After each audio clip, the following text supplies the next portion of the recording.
যখন চাকরি করা মেয়েকে বিয়ে করে। মা আমি অফিসে বেরোলাম। হ্যাঁ এ কি বৌমা, তুমি এসব কি পরেছো? হ্যাঁ তা তুমি এই চুড়িদার না কি এইসব পরে তুমি অফিসে যাচ্ছ? তো কি মা আমি শাড়ি পরে অফিসে যাব?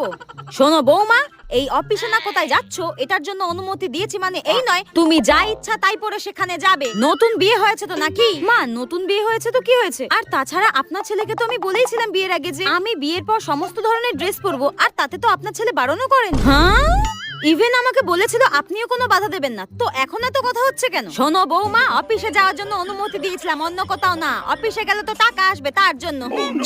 শুনুন মা, আমি বিয়ের আগেই যা বলার বলে দিয়েছি। এখন যদি নতুন করে আমার উপরে এইসব চাপিয়ে দেন আমি মানতে পারবো না। আমি কিন্তু স্রেফ আমার বাপের বাড়িতে চলে যাবো। বাবা কি মুখ রে বাবা, মুখ তো নয় যেন একদম ক্ষয় ফুটছে, মুখের মধ্যে মনে হয় একদম নুরো জ্বলে। কতবার বাবুকে বললাম কি সুন্দর একটা মেয়ে দেখেছি তাকে বিয়ে কর, তা না একটা ধানে লঙ্কাকে বিয়ে করলো। যত সব।